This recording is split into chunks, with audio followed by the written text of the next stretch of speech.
Welcome guys to financial management lecture. We are learning capital budgeting or investment decisions.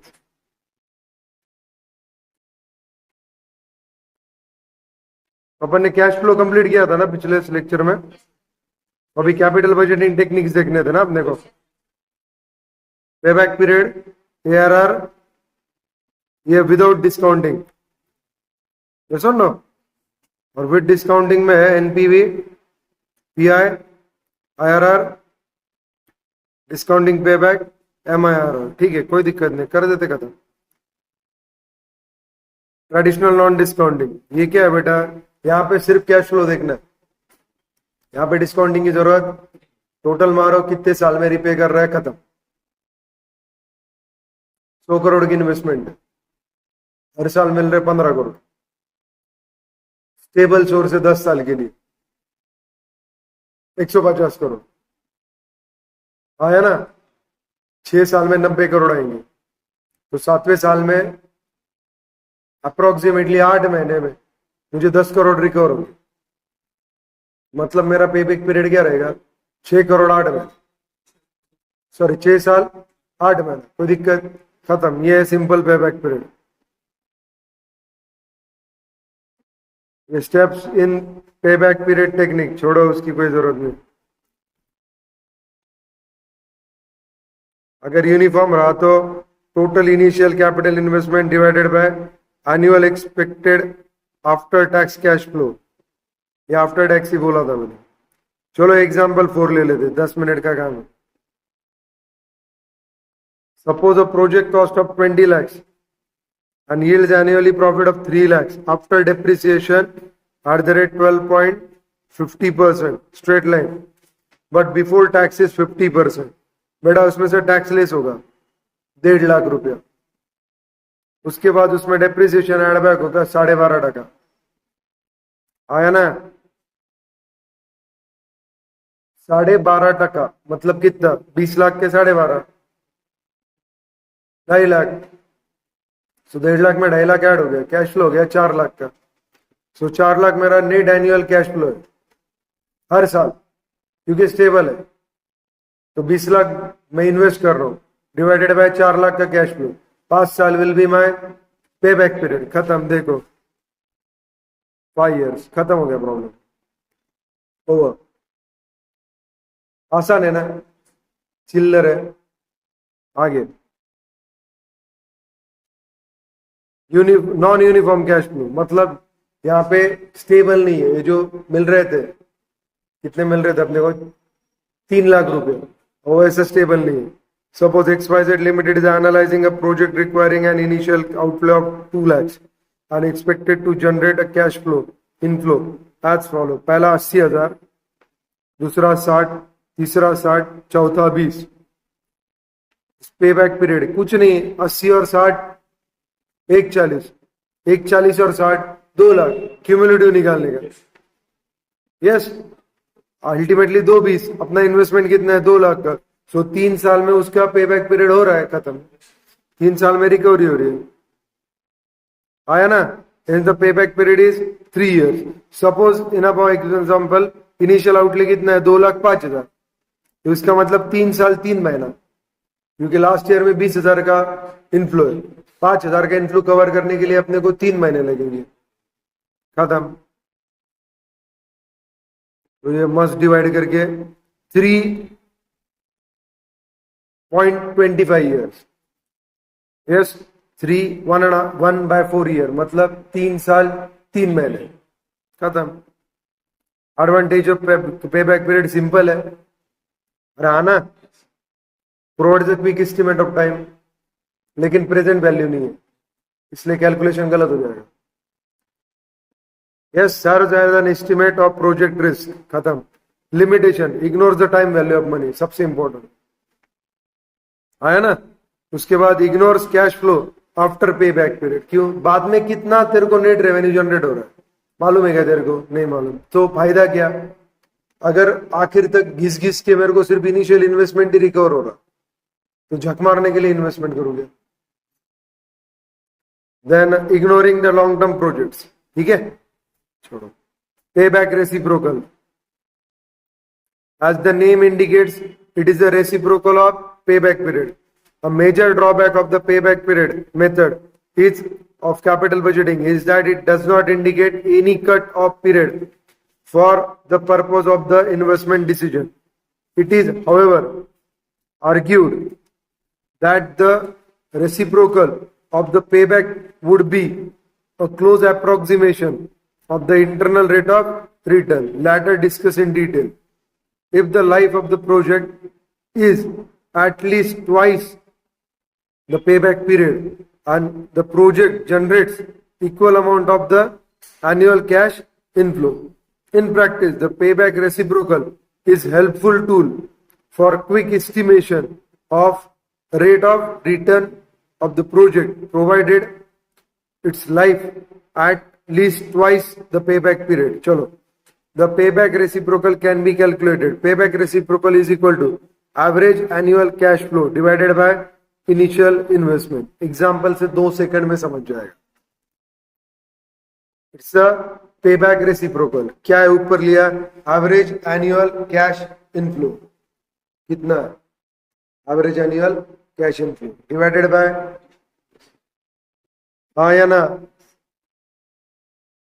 Suppose project required initial investment 20,000. It would give annual cash inflow 4,000. Useful life है 10 साल. निकालो. 4,000 divided by 20,000 आया ना, into 100% के हिसाब से 20%. सो payback reciprocal is 20%. मतलब 5 साल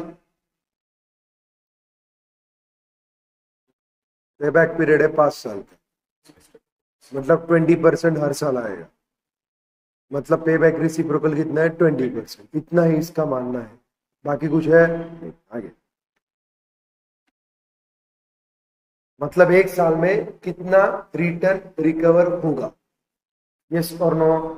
उसको ही बोला है approximation of internal rate of return, that is 20%. कोई दिक्कत डार्लिंग? चलो आगे क्या बोला है? Accounting book rate of return, that is ARR और एवरेज रेट ऑफ रिटर्न. कुछ नहीं, average annual net income divided by investment. जो ऊपर निकाला ना, ऊपर क्या निकाला था? Average annual cash inflow. यहां पे average annual net income, it's net income divided by investment. खत्म. प्रॉब्लम में जाओ सीधा. कर जाओ क्या?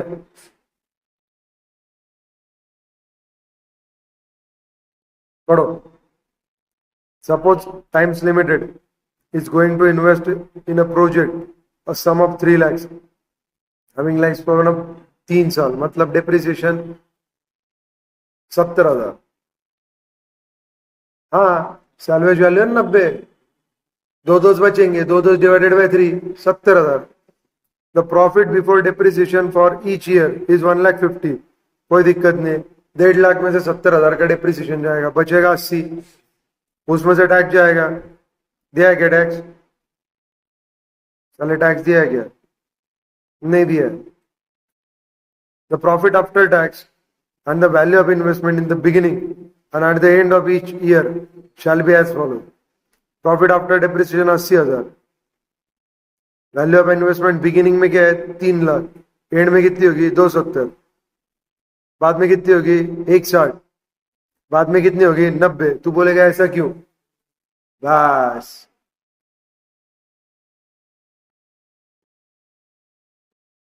After going depreciation. सो पहला profit after depreciation divided by investment in the beginning of the year 3 lakh.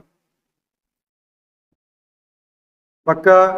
उसके बाद अगले साल के बिगिनिंग में, उसके बाद उसके अगले साल के बिगिनिंग में 26, 34, 50. इन तीनों की टोटल डिवाइडेड बाय 3. ये आया वर्जन 1. अभी वर्जन 2 जो तुमने ऊपर पढ़ा था, average annual profit divided by investment in the beginning into 100. Investment in the beginning is 3 lakhs. Average profit 80,000, क्यों 80 plus 80 plus 80 divided by 3, so 80,000 divided by 3 lakh into 100, it is 26.67%. ये आया तुम्हारा ARR। पहला कौन सा बेटा, एनुअल बेसिस पे निकाला, फिर उसका एवरेज निकाला, और ये निकला ऑन टोटल इन्वेस्टमेंट बेसिस। खत्म।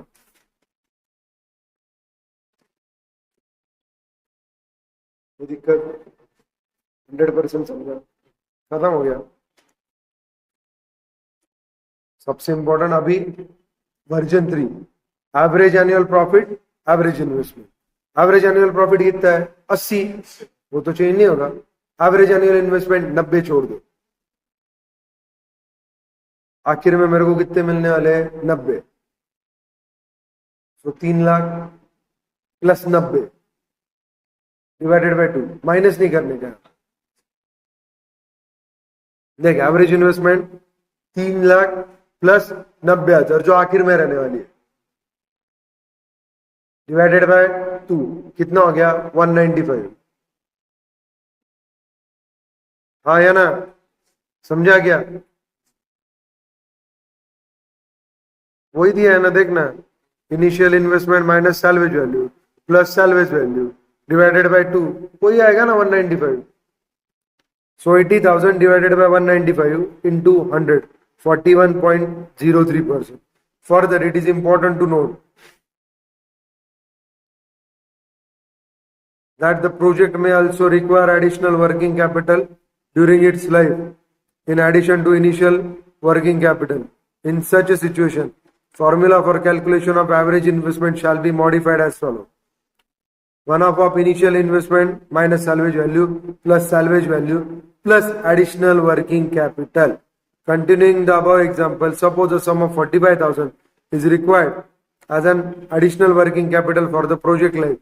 Then the average investment will be 240. 195 plus 45. So 80 divided by 240 into 100, 30%. 30 नहीं, sorry, 1/3, मतलब 33.33%। कोई दिक्कत? अरे समझा क्या? अभी इसका एडवांटेज तुमको सिंपल पे बैक समझा, ये समझा, एग्जाम्पल के बेसिस पे ही समझेगा, बहुत आसान चीज। देख, यूनिफॉर्म कैश फ्लो रहा तो इन्वेस्टमेंट को डिवाइड कर, इतने साल में रिकवरी। यूनिफॉर्म कैश फ्लो नहीं रहा तो क्यूमुलेटिव मार्क, जिस दिन रिकवर होगा वो पे बैक हो गया। ARR में कुछ नहीं, अगर डिफरेंट डिफरेंट निकालना है तो सालाना जो भी इन्वेस्टमेंट इनिशियल, उसको डिनोमिनेटर में रख, न्यूमरेटर में क्या रख, income.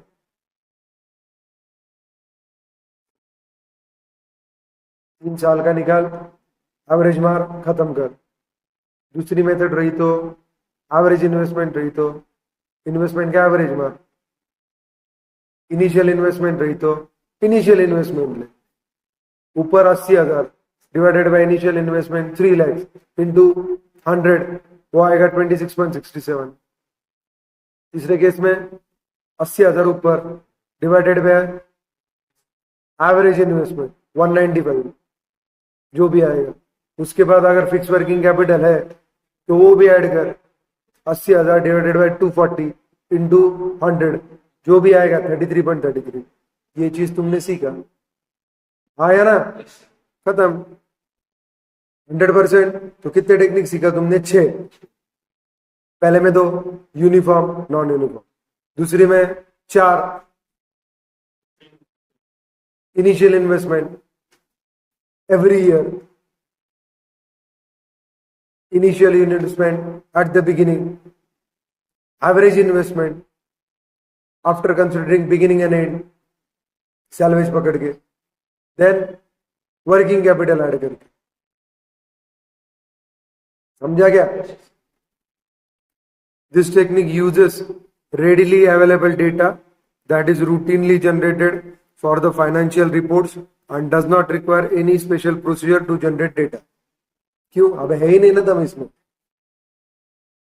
This method also mirror the method used to evaluate performance on the operating results of an investment and management performance Using the same procedure, both decision making and performance evaluation ensures consistency.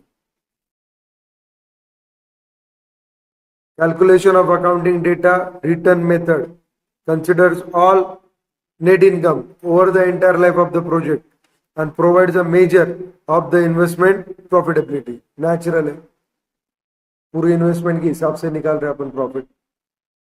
Limitation क्या बेटा? Ignore time value of money. आया ना? This technique uses accounting number that are dependent on the organization choice of accounting procedure. क्योंकि तीन तीन चार चार चीजें दी है, तो तू जैसे अकाउंटिंग प्रोसीजर मैनेज करेगा उस हिसाब से रेट चेंज होगा. ये भी लिमिटेशन है. Then this method ignores cash flow. While the net income is useful measure of profitability, the net cash flow is better measure for an investment performance. आया ना? Furthermore, this inclusion of only book value of the invested asset ignores fact that the project can require commitment of working capital and other outlay that are not included in the book value of the project. कोई दिक्कत darling? अभी illustration 2 पढ़ो. A project requiring an investment of 10 lakh and its yield profit after tax and depreciation. बेटा ये after tax and depreciation मतलब इसमें depreciation add back करना पड़ेगा. पहले साल 50, 75, 1.25, 31, 80 टोटल 460. अपनी इन्वेस्टमेंट है 10 लाख की. Suppose further that at the end of the 5th year, the plant and machinery of the project can be sold for 80,000. मतलब 10 लाख में से 80,000 लेस करो. 9/20 divided by 5.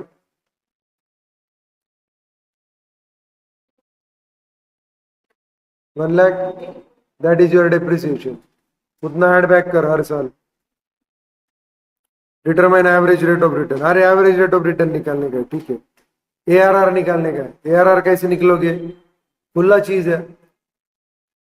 हाँ या ना? क्या? हाँ,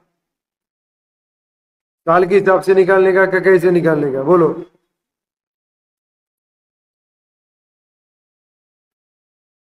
अरे पगले, सबसे पहले अपन क्या निकालेंगे? टोटल प्रॉफिट, एवरेज प्रॉफिट निकालेंगे. एवरेज प्रॉफिट कितना है? 460 डिवाइडेड बाय 5. आया ना? Divided by initial investment. Initial investment कितनी है? 10 लाख. सो 4,60,000 divided by 5, 92. Numerator divided by 10 lakh into 100, 9.2%. अगर इनिशियल इन्वेस्टमेंट इज कंसिडर्ड. अभी दूसरा मेथड एवरेज इन्वेस्टमेंट. आया नहीं? So what is average investment? देख, न्यूमरेटर तो 92 फिक्स हो गया. एवरेज प्रॉफिट आया ना? सो तेरे पास कैलसी है, कैलसी है क्या? तो पहले 10 लाख प्लस 80,000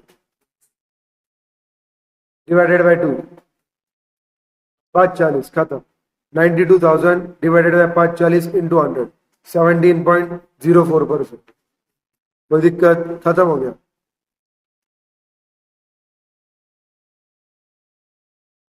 इंफॉर्मेशन दो ही मेथड से निकालने की थी. वर्किंग कैपिटल था नहीं. आया ना? खत्म. और एनुअल बेसिस पे निकालने का नहीं था, एवरेज बेसिस पे निकालने का था. क्वेश्चन में लिखा होगा determine average rate of return. निकाला अपन ने एवरेज मेथड से. खत्म. कोई दिक्कत? Discounting technique. अभी डिस्काउंटिंग टेक्निक सिखाने की जरूरत है तुमको? अरे इतना प्रॉब्लम सॉल्व करने के बाद 1 divided by 1 plus R raise to n, ये टेक्निक सिखाने की जरूरत है क्या? डिटरमाइनिंग डिस्काउंटिंग रेट दिया है.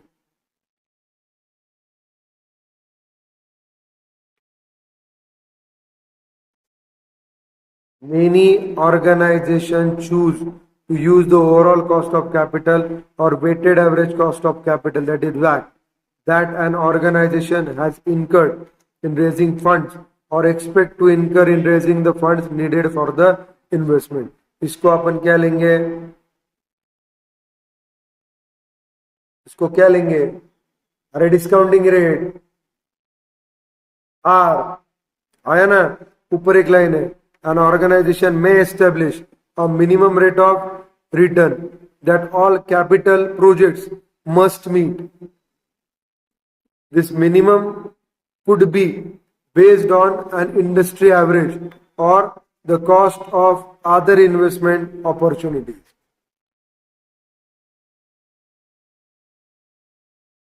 ऑर्गेनाइजेशन डिसाइड कर सकती है ऑन द बेसिस ऑफ क्या बेटा, industry average of cost, yes और नो, और the cost of other investment opportunity. या मेनी ऑर्गेनाइजेशन टेक वैक क्यों, आज डिस्काउंटिंग रेट खत्म, एनपीवी टेक्निक जो मैंने तुमको बोला था, तो बोला था कि नहीं, सीधा प्रॉब्लम क्यों जा रहा हूं मैं एनपीवी के। इलस्ट्रेशन 3 देख, नेट प्रेजेंट वैल्यू अगर जीरो या उसके ऊपर रही तो मतलब मेरे को जो एक्सपेक्टेड रेट ऑफ रिटर्न है डिस्काउंटिंग का वो मिल रहा है, जीरो रहा तो मैं प्रोजेक्ट एक्सेप्ट करूंगा कि नहीं, करूंगा, क्योंकि मेरा जो ओवरऑल कॉस्ट ऑफ कैपिटल है जो मैं एक्सपेक्ट कर रहा हूं उससे मैं डिस्काउंटिंग कर रहा हूं, उतना तो रिकवरी दे रहा ना, वो जीरो है, मतलब इनफ्लो आउटफ्लो क्या हो रहा है, इक्वेट हो रहा है, तो वो मेरे डिस्काउंटिंग रेट से इक्वेट हो रहा ना, मतलब उतना रेट ऑफ रिटर्न में जो एक्सपेक्ट कर रहा हूं नॉर्मल रेट ऑफ रिटर्न वो तो मिल रहा। जीरो से ऊपर रहा तो डेफिनेटली एक्सपेक्ट कर रहा हूं, एक्सेप्ट करूंगा, प्रॉफिट है। जीरो से नीचे रहा तो खत्म, इतना ही है। और एनपीवी तुम निकाल चुके, अपन ने आईआरआर निकाला, याद आ रहा ना, illustration 3 compute the net present value for the project, net investment 1 lakh, net cash flow for year 1 55 to 80, year 3 15, further the companies cost of capital is 10%, कैलसी है, ले कैलसी पे 1 डिवाइडेड बाय 1.1 इक्वल टू 10% है ना साले, इक्वल टू किया into 55,000 equal to M plus, वापस 1 divided by 1.1 equal to into 80,000 equal to M plus, वापस 1 divided by 1.1 equal to into 15,000 equal to M plus. अभी एमआरसी में कितना आ रहा, सही बात है, -1 लाख, सो 27,000 तेरा एनपीवी आएगा। आंसर में जा, पहले लिख ईयर 0 1 2 3, जीरो को तेरे इनिशियल आउटफ्लो है 1 लाख, माइनस में डाल, फिर कैश इनफ्लो है 55 80 15, डिस्काउंटिंग रेट ले कॉलम 10% से, जो मैंने तुमको निकालने को सिखाया 1 डिवाइडेड बाय 1.1, 15% रहता तो 1 डिवाइडेड बाय 1.15, 12 रहता तो 1 डिवाइडेड बाय 1.12, 8% रहता तो 1 डिवाइडेड बाय 1.08, 5% रहता तो 1 डिवाइडेड बाय 1.05, इक्वल टू किया तो पहले साल का डिस्काउंटिंग फैक्टर है, इक्वल टू किया दूसरे साल का, इक्वल टू किया तीसरे साल का, लिखा क्या देख, फिर मल्टीप्लीकेशन का, कैश फ्लो का और प्रेजेंट वैल्यू फैक्टर का या डिस्काउंटिंग फैक्टर का, तो आएगा discounted cash flow 1 lakh into 1 1 lakh, 55 into 0.909 49,995, 80,000 into 0.826 66, 15,000 into 0.751 11,265। अब इनकी टोटल मारा आएगा 27,340, जो तुम्हारा आया था एमआरसी करने के बाद 127 माइनस 1 लाख, तो नेट प्रेजेंट वैल्यू क्या है, पॉजिटिव है, खत्म। खत्म. You will invest in the project. Recommendation: since the net present value of the project is positive, the company should accept the project. तो दिक्कत डार्लिंग खत्म हो गया. Second question. अगला इसको लिख के दे, पता नहीं की जरूरत है क्या? पक्का ना? टेबल अच्छे से दिख रहा है इसलिए नहीं लिखा. 100% ना. Illustration 4. ABC Limited is a small company that is currently analyzing capital expenditure blah blah blah blah blah blah blah. Budget 5 lakh का है. ABC में bill is the maximum capital it can raise. ठीक है. The initial investment and the project net cash flows for each of the project are shown below. The cost of the capital company is 12%. मतलब अपना discounting rate 12% है. You are required to compute the NPV of different project. ठीक है. हर एक project की NPV निकालो. अपनी औकात है 5 लाख की. अपने पास 4 प्रोजेक्ट आगे बढ़े. चॉइस करना अपने को किस किस में इन्वेस्ट करना. अपन इस तरीके से चॉइस करेंगे कि अपनी NPV एग्रीगेट में सबसे ज्यादा और अपनी इनिशियल इन्वेस्टमेंट 5 लाख के ऊपर नहीं जानी चाहिए. मतलब अपने को कंस्ट्रेंट डाला है. क्या डाला है? इसको बोलते constraint related problem. Stylish word. कुछ नहीं बेटा, कंडीशन है तू भिखारी है, तेरे पास 5 लाख की औकात है. पहला प्रोजेक्ट 2 लाख का है, दूसरा 190 का है. उसके साथ तीसरे में इन्वेस्ट कर सकता है क्या? नहीं, तेरे औकात खत्म होगी. बोले क्यों? अबे इसमें 390 जा रहे. 2.5 लाख कहां से डालेगा तू? है तो 5 लाख ना. दूसरा और तीसरा दोनों की टोटल मार कितना हो रहा? 440. औकात खत्म हो गई. तीसरे में नहीं कर सकते. CD ये हो गया 460. खत्म हो गया. मतलब कोई तो 2 प्रोजेक्ट में तू इन्वेस्ट कर सकता. कितना? 2. तो तेरे को NPV निकालने का हर एक का. फिर तेरे को टोटल मारनी है AB की, फिर BC की, फिर CD की और फिर AD की, है ना. BD की भी मारनी पड़ेगी, AC की भी मारनी पड़ेगी. तो ये प्रोबेबिलिटी है. तो जिसकी टोटल ज्यादा आएगी NPV वो प्रोजेक्ट में अपन इन्वेस्ट करेंगे. क्योंकि 3 में तो अपन कर नहीं सकते. कर सकते तो कितने में? 2 में. क्योंकि अपनी औकात 5 की है और अपने को NPV की रेट ऑफ रिटर्न कितना लेने का? 12% डिस्काउंटिंग फैक्टर. खत्म हो गया. कैश फ्लो दिया है सबका 50 50 50 50 50 40 50 70 75 75 75 75 60 80 1 लाख 75 75 60 40 20. पहला आसान है निकालना. वो M प्लस कर सकते. तो पहले प्रोजेक्ट का NPV निकाल. 1 divided by 1.12 equal to M plus मार 5 बार MRC इंटू 50,000.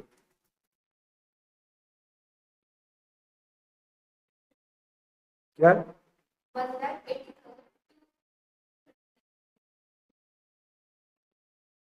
इतनी भिखारी परिस्थिति अपनी पहले प्रोजेक्ट की तो लॉस में जा रही. इसमें मारना फिर -2 लाख 19,750 का लॉस है. मतलब अपन भिखारी हो गए पहले प्रोजेक्ट में. आया ना? टेंशन मत लो, एक ही लेवल पे चलो. मैं तुमको ऐसे ही तुमको याद आ रहा है कि नहीं इसके लिए करने को बोला था. एक टेबल निकालो, आसान चीज. FM में प्रेजेंटेशन मैटर करता. पहला हमेशा रहेगा ईयर. 0 ईयर मतलब इन्वेस्टमेंट. उसका डिस्काउंटिंग फैक्टर 1 पक्का. उसके बाद कैश फ्लो 1 2 3 4 5. कोई दिक्कत? तो 12% से PV फैक्टर निकालो. 0 के लिए 1, पहले साल के लिए 1 डिवाइडेड बाय 1.12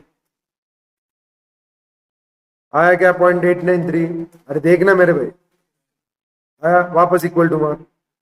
आया क्या? 0.797 वापस इक्वल टू 712 वापस इक्वल टू 0.636 वापस इक्वल टू 0.567. 4 तक लिया तो भी चलेगा, 3 तक लिया तो भी चलेगा, 2 तक मत लो.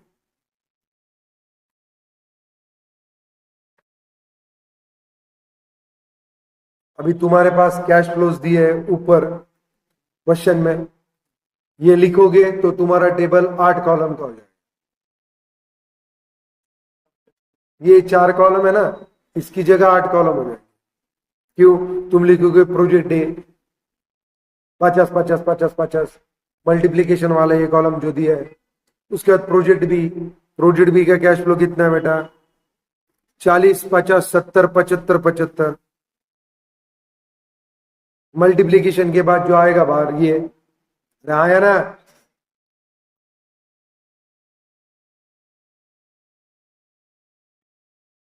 इससे बेहतर फास्ट कैसे करने का, कैसे करने का कुछ नहीं, लो कैलसियम 1 डिवाइडेड बाय 1.12 इक्वल टू आया पहले साल का। यस, मल्टीप्लायर सेट हो गया, मल्टीप्लाइड बाय 50,000 आ गया। देख आया क्या? 44,650। अरे आया क्या? यस, दूसरा प्रोजेक्ट का कैश फ्लो देखो 40,000 डाल, 40,000 इक्वल टू आया 35,720। वापस ऊपर जो 75,000 इक्वल टू आया क्या? उसके बाद वापस 75,000 इक्वल टू आया। आया क्या? वापस कैंसिल के लिए 1 डिवाइडेड बाय 1.12 इक्वल टू आया दूसरे साल का। मल्टीप्लायर सेट हो गया, मल्टीप्लाइड बाय 50,000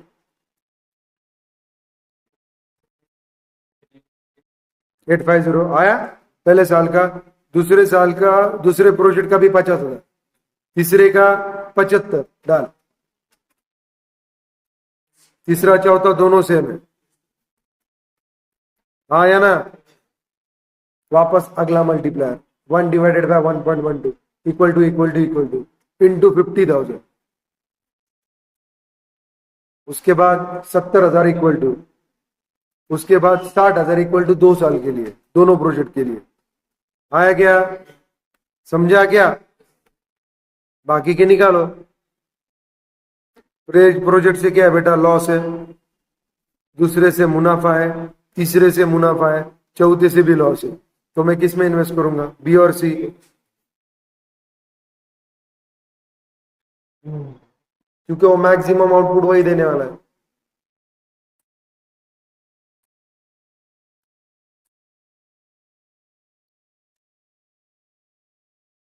एनपीवी के advantage, time value of money consider होता है, कैश फ्लो कंसिडर होता है। आया ना?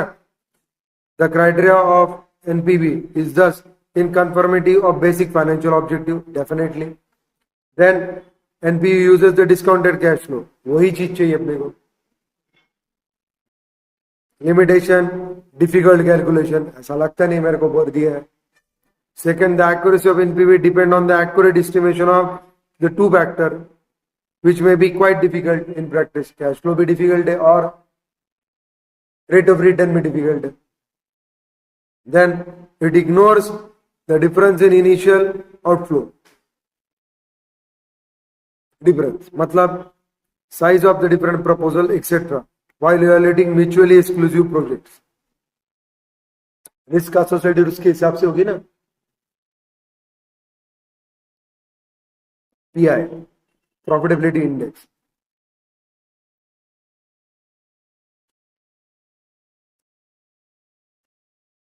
दो मिनट टेंशन मत लो। तूने अभी ऊपर क्या निकाला? मत निकाल, इनफ्लो का वैल्यू निकाल, डिस्काउंटेड कैश इनफ्लो का सम निकाल, जो मैंने 127 निकाला था, जिसमें से 1 लाख तूने माइनस किया था। याद आ रहा ना? पहला एग्जांपल 3 नंबर का। तो वहां पे क्या आया था? सम ऑफ डिस्काउंटेड कैश इनफ्लोज कितना? 127 डिवाइडेड बाय इनिशियल आउटले और total discounted cash outflow. Discounted cash outflow एक ही रहेगा क्योंकि उसमें एक ही था, 1 लाख रुपया। 1 लाख रुपया 1,27,000 डिवाइडेड बाय 1 लाख, पहला एग्जांपल। इसको बोलेंगे पीआई प्रॉफिटेबिलिटी इंडेक्स। अगर पीआई 1 से ऊपर रहा, अरे मतलब मेरा एनपीवी पॉजिटिव रहा साले, तो मैं प्रोजेक्ट को एक्सेप्ट करूं। अगर मेरा पीआई 1 से नीचे रहा, मतलब मेरा एनपीवी निगेटिव है, तो मैं झक मारने को एक्सेप्ट करूंगा क्या? यही चीज है। पीआई का फॉर्मूला देखो, sum of discounted cash inflow 127 divide by sum of discounted cash outflow. देख अभी पहले इनिशियल में था, बीच बीच में रहा तो मालूम नहीं ना अपने को, तो सम ऑफ डिस्काउंटेड कैश आउटफ्लो अगर 1 से ऊपर रहा मतलब मेरा एनपीवी पॉजिटिव रहा,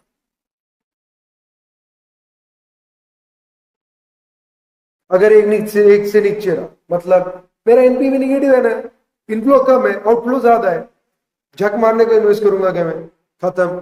दिस इज प्रॉफिटेबिलिटी इंडेक्स। ऊपर का जो टेबल बना है वैसे की वैसी बना, एनपीवी नहीं निकालने का, इनफ्लो की टोटल मारने, इनफ्लो की टोटल डिवाइडेड बाय आउटफ्लो की टोटल। एक के ऊपर रहा, एक के नीचे रहा, बट मैं तुमको क्या बता रहा हूं, एनपीवी 1 से ऊपर रहा तो पॉजिटिव रहा तो 1 के ऊपर रहे, एनपीवी माइनस रहा तो ये 1 से नीचे आएगा। आउटफ्लो से इनफ्लो हायर चाहिए मतलब एनपीवी पॉजिटिव, खत्म हो गया इलस्ट्रेशन फाइल। तुमको बोला ना ये बहुत आसान है, सिर्फ डिफिकल्ट क्वेश्चन कब लगेगा तुमको, अगर तुमको कैश फ्लो निकालना नहीं आता पहला टेक्निक, और दूसरा अगर ये टेक्निक ही भूल गए।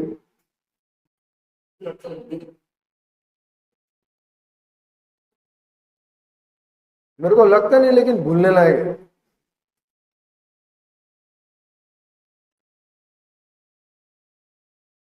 समझा डार्लिंग?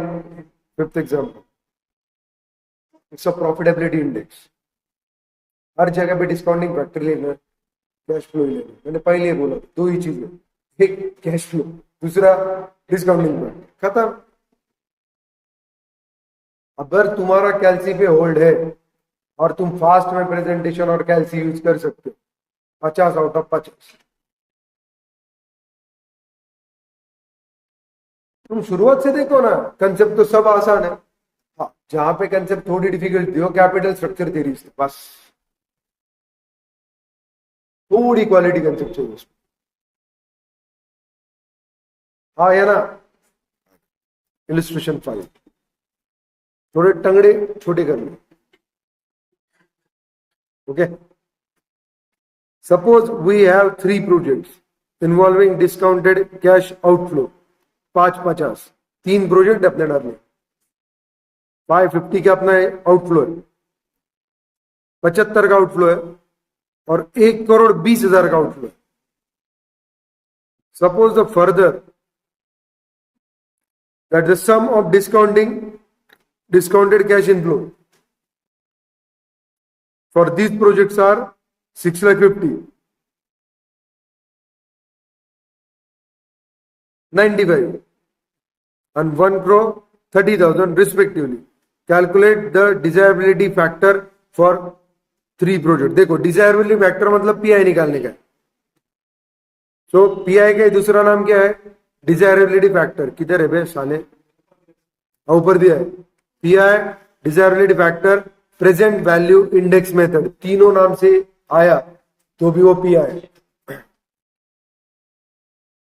तो कुछ नहीं, तुमको सब दिया है, निकालो। 6,50,000 डिवाइडेड बाय 550, 1.18। दूसरा है 95,000 डिवाइडेड बाय 75,000, 1.27। और तीसरा है 1,30,00,000 डिवाइडेड बाय 1,20,000, 1.001। 1 2 3। डिजायरेबिलिटी फैक्टर किसका बड़ा है? दूसरे का, उसके बाद पहले का और आखिर में तीसरे का। तो दिक्कत, एडवांटेज डिसएडवांटेज दिखते से तुमको पता चल गया होगा एग्जाम्पल में। डिजायरेबिलिटी फैक्टर अगर चिल्लर कमा के दे रहा होगा तो फायदा है क्या?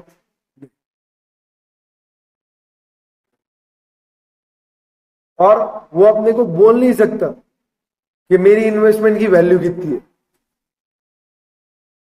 तीसरे केस में मेरी इन्वेस्टमेंट की वैल्यू करोड़ में,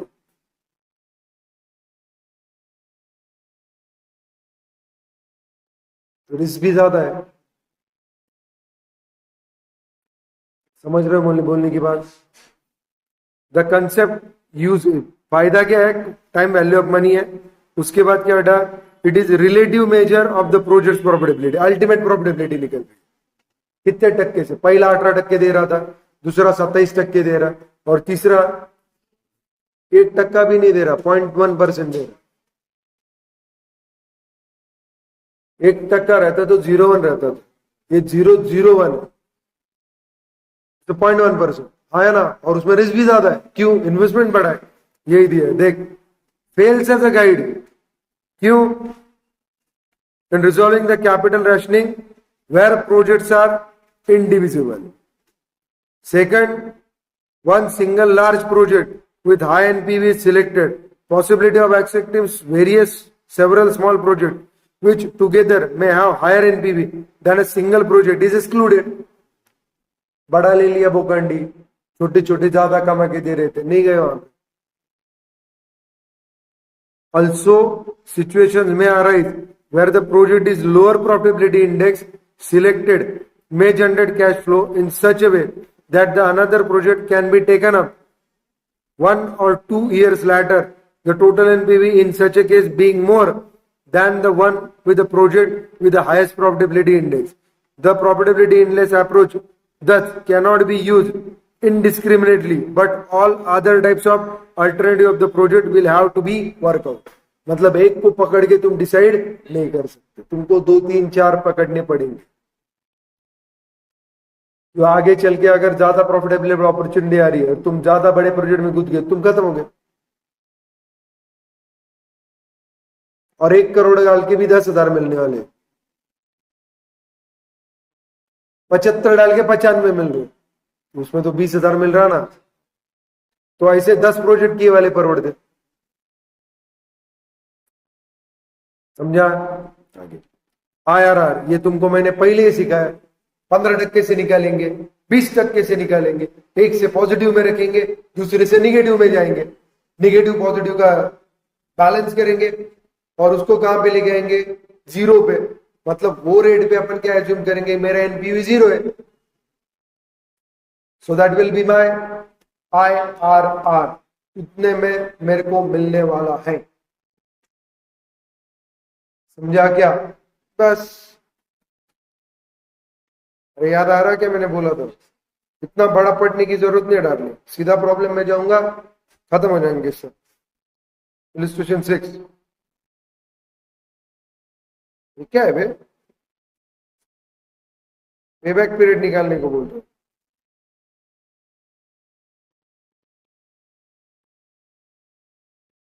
सिनारियो 2 किधर है? सिनारियो डी है, हायर और लोअर रेट दिया है ना।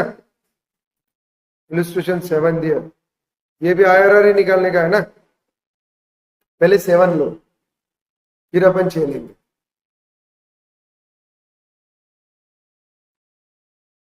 डार्लिंग पहले 7 ले। 7 में क्या है? इन्वेस्टमेंट है 1,36,000 की। कैश इनफ्लो कितना है बेटा? 30, 40, 60, 30, 20। तेरे को मालूम है क्या करने का? ईयर लिख, इनफ्लो लिख, लिखा क्या साले?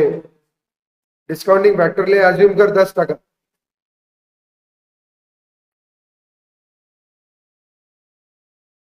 कर एज्यूम किया, कैलसी है, कुछ नहीं, टेंशन मत लो।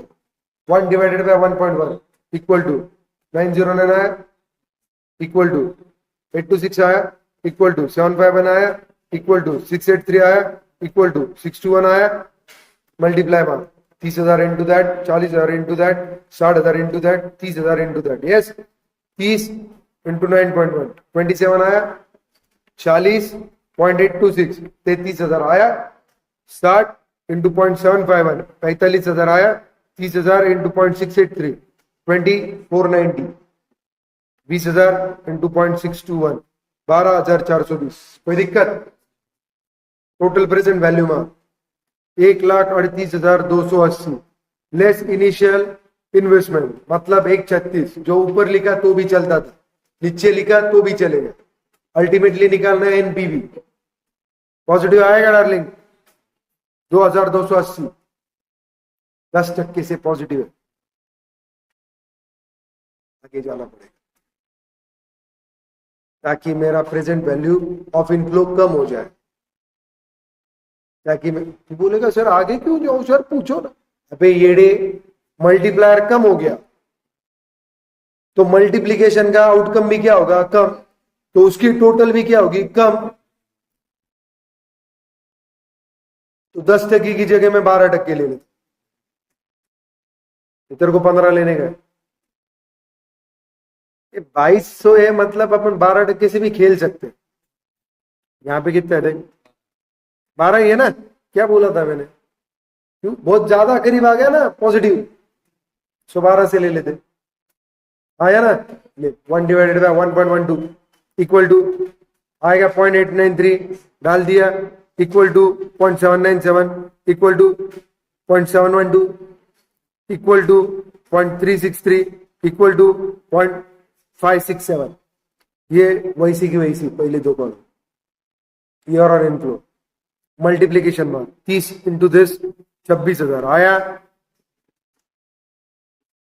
कैसे है ना, करके देखना, ये गलती नहीं होना चाहिए।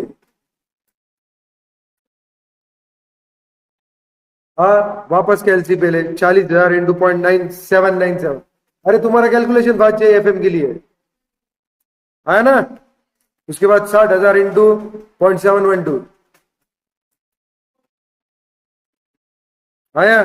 फिर 30,000 इंटू 0.636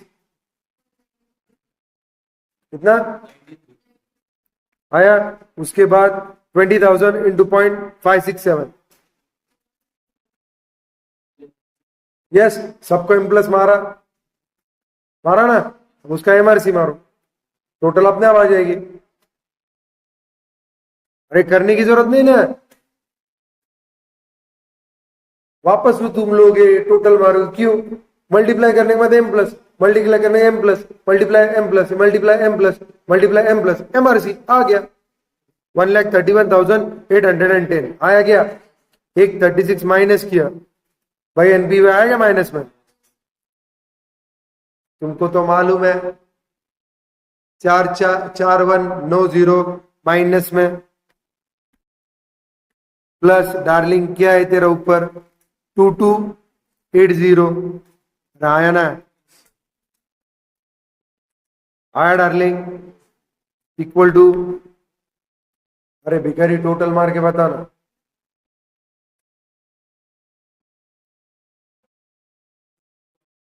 6470। ये कितना है, 2% का। अभी ये निकाल, नहीं तो ये निकाल, कोई भी निकाल। ये निकाला तो प्लस करना पड़ेगा, ये निकाला तो माइनस करना पड़ेगा। है कैलसी, लो 2/6470 इंटू 2280.70 खत्म। ये 10% में प्लस करो, 10.70 जो भी आएगा 704 आया कि नहीं, देखो ना 10.704 आया रहा।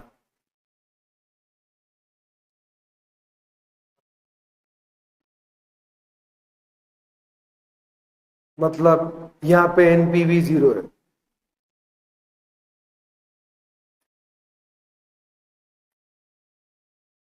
मतलब अगर मैं इन्वेस्टमेंट कर रहा हूं 136 की, तो 10.704% से मेरे को रिटर्न मिलेंगे। निकाला कैसे मैंने, एक बार 10 से निकाला जिससे पॉजिटिव आया, फिर मैंने रिटर्न बढ़ाया, एक्सपेक्टेशन बढ़ाया ना मैंने, फिर निगेटिव आया, फिर इक्वेट किया तो 10.704 एक्सपेक्टेशन को मैं जितना इन्वेस्ट कर रहा हूं उतना ही मेरा फ्यूचर कैश इनफ्लो मेरे को देगा। कितने परसेंट से, 10.704।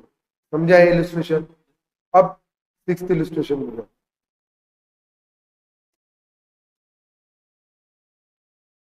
इसमें दो सिनारियो दिए, पढ़ो। A Limited is evaluating a project involving, क्या बेटा इन्वॉल्विंग, क्या इन्वॉल्विंग,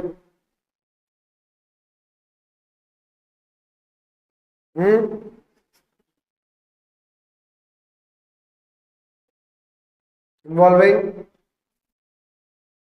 ये ले लेगा, इन्वॉल्विंग क्या, सही बात है, resulting in an annual cash inflow 2.5 lakhs for 6 years.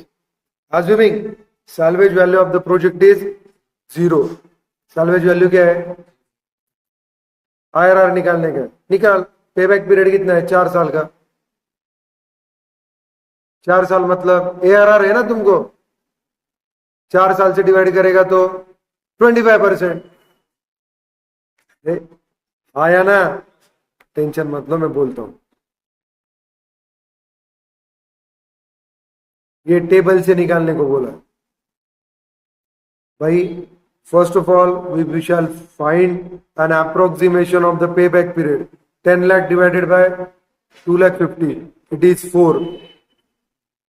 Now we shall search this figure in PVAF table corresponding to 6 year row. तुमको टेबल बताया था मैंने, तुम्हारे मॉड्यूल में है, आखिर में है कि नहीं है। तो खड़ा देख, वर्टिकल हॉरिजॉन्टल देखो, 4 किधर मिल रहा, the value of 4 lies between 4.11 and 3.998। आया ना, 6 साल के लिए। अरे यार आया ना, 6 year रो में देखो ना,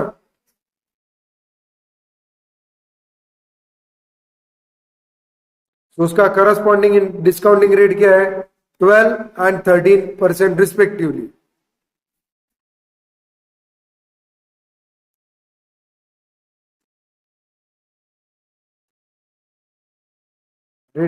PVAF table present value, last वाला,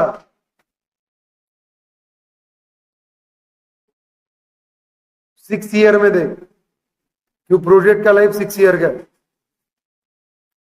तो 6 year की रो में देख, तेरे को क्या चाहिए, 4 तो है नहीं, लेकिन वो किसके बीच में है, 3.988 और 4.111। कौन से इंटरेस्ट रेट है उसको करस्पॉन्डिंग, 12%, 13%। मेरे पास मॉड्यूल नहीं है यहाँ देखने के लिए, तुम्हारे पास है, देखो। सो 12%, 13%। आया ना, सो 12 and 13% के बीच में गिरेगा तुम्हारा IRR। कोई दिक्कत, 100% sure. So NPV at the rate 12% and 13% निकाल सकते हो, निकाल सकते हो। कैसे निकालोगे, दिया है ना 4.11,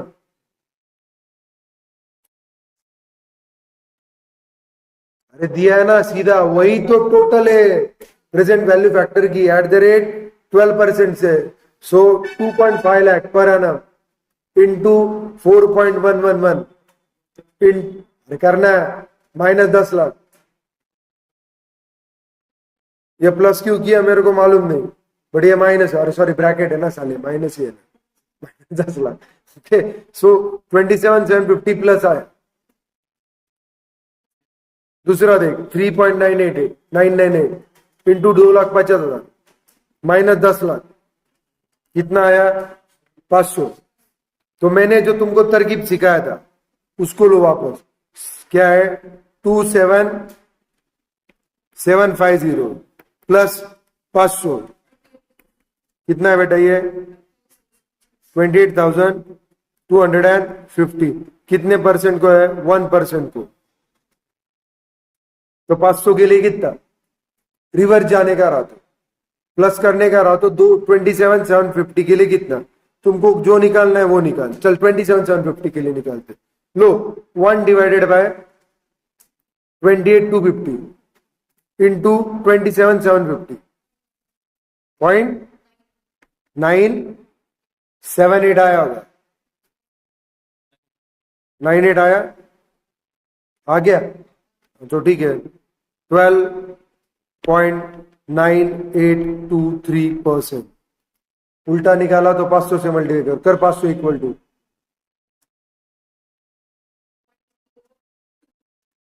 0.2 तो 176 बोलना, ऐसा मत कर, वो 13 से माइनस कर, 13 माइनस 0.0176, यस दोनों जगह सेम है। यहां पे देखो उसने निकाला है 12.978, कैसे निकाला रे,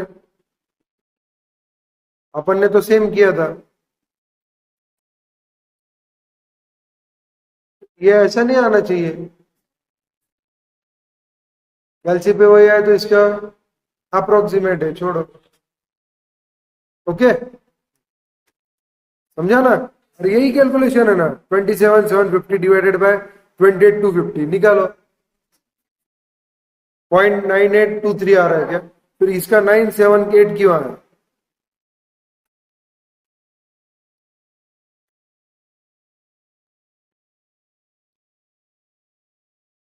27,750 डिवाइडेड बाय 28,250, हाँ क्या, फिर अपना आंसर फाइनल छोड़ दो। समझा क्या? ये पहला सिनारियो। दूसरा scenario, step 1, step 2, step 3, yes जो अपन ने अभी सॉल्व किया, 10%, 15%, 20% निगेटिव पॉजिटिव निकाल के आया ना, तो 7th इलस्ट्रेशन उसी के ऊपर था। हो गया सॉल्व, कोई दिक्कत डार्लिंग्स? इलस्ट्रेशन 8,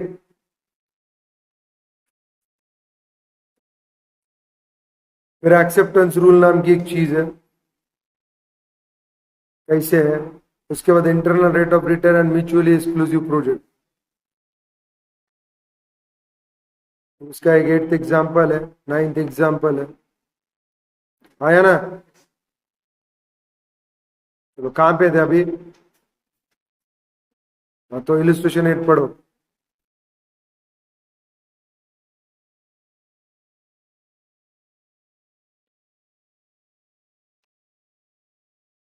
ये लेंगे और उसका बात का अगले लेक्चर में। A company proposes to install a machine involving a capital cost of 3,60,000. The life of the machine is 5 lakhs, 5 years, okay. And its salvage value at the end of the life is nil. The machine will produce the net operating income after depreciation of 68,000 per annum. Okay. Net operating income after depreciation 68,000 per annum. The company's tax rate is 45%. तो 68,000 में से 45% less करो, कैलसी है तुम्हारे पास क्या?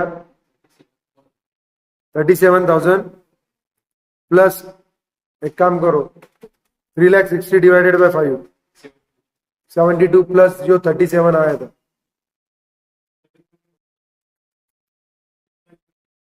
1,09,000, ये तुम्हारा क्या है? Cash flow. देखो निकाला है क्या आंसर में? 68 माइनस 30,600, 37,400 प्लस 72, 1,09,405 साल का क्या है तुम्हारा इनफ्लो है। यस और नो? कोई दिक्कत? अरे मेरे भाई समझा क्या? अब तेरे को क्या निकालना है? IRR। IRR कैसे निकलेगा?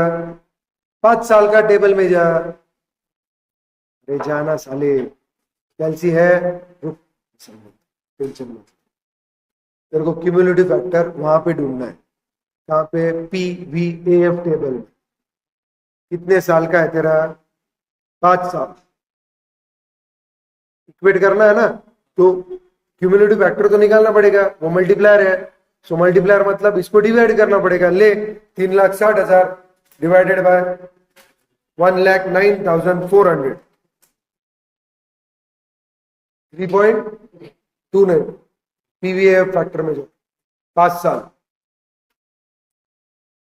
आएगा, 5 साल 15 और 16 के बीच में, हाँ या ना? अरे हाँ या ना? इसका मतलब the IRR will be in between 15 to 16। Yes 15 का निकाल, उसी इसमें 15 से कितना था बता? 3.35। पहली मेथड जो यूज किया। दूसरा 16 से कितना था? 3.27 मल्टीप्लाइड बाय 1,09,400।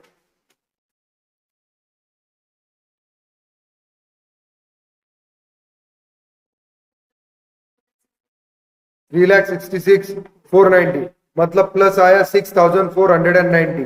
टेबल में दिया है देखो, आया ना पक्का। इसका आया 3,57,738। 360 माइनस किया तो 2262। कैलसी पहले 2262। यस और नो प्लस 6490 कितना? 8752। कुछ नहीं, टेंशन मत ले। 6490 डिवाइडेड बाय 8752 पॉइंट प्लस 15.74 आ गया। समझा क्या? अभी एक्सेप्टेंस रूल देखो, कट ऑफ रेट वगैरह वगैरह जो दिया है।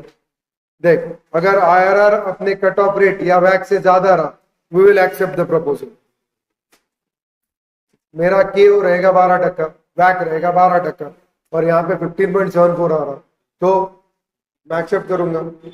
अगर मेरा कट ऑफ रेट से आईआरआर कम रहा, मैं नहीं एक्सेप्ट करूंगा, खत्म हुआ। अभी IRR and mutually exclusive project, ये तुम घर पे पढ़ोगे। ये ग्राफ क्या है मेरे को बताओगे? आया ना? बताओगे कि नहीं बताओगे? बता दो मेरे को। फिर अपन एग्जाम्पल 8, एग्जाम्पल 9 ये सब लेंगे, मस्त एग्जाम्पल है। उसके बाद द री इन्वेस्टमेंट अजम्पशन, ये चीज लेंगे। फिर multiple internal rate of return MIRR, जो इंपॉर्टेंट कंसेप्ट है वो लेंगे। कब आता है और कौन सा वाला लेने का, इस तरीके से चलने का, ये अपने को लेना पड़ेगा। आया ना? फिर एडवांटेज लिमिटेशन ऑफ IRR, फिर डिस्काउंटिंग पे बैक पीरियड एक चिल्लर मेथड है। क्यों? जो तुमने निकाला है उसको क्यूमुलेटिव करने का। जो तुम निकालते ना DCF, उसको सिर्फ अक्यूमुलेट करते जाने। फिर ये मेथड होने के बाद लास्ट में एक ही मेथड बचता है, MIRR डिटेल। ये पढ़ेंगे। ये पढ़ने के बाद तुम्हारे सारे टेक्निक्स खत्म हो गए। इतने टेक्निक थे ना, सिनेरियो बिनेरियो, ये लास्ट MIRR। और इतनी थे ना, लास्ट MIRR था ना।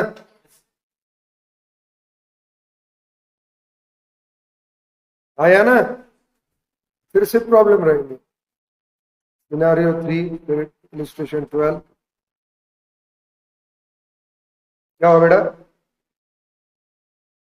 फिर समरी ऑफ डिसीजन क्राइटेरिया दिया 7.52। मतलब सिर्फ कितने टेक्निक बचे तुम्हारे?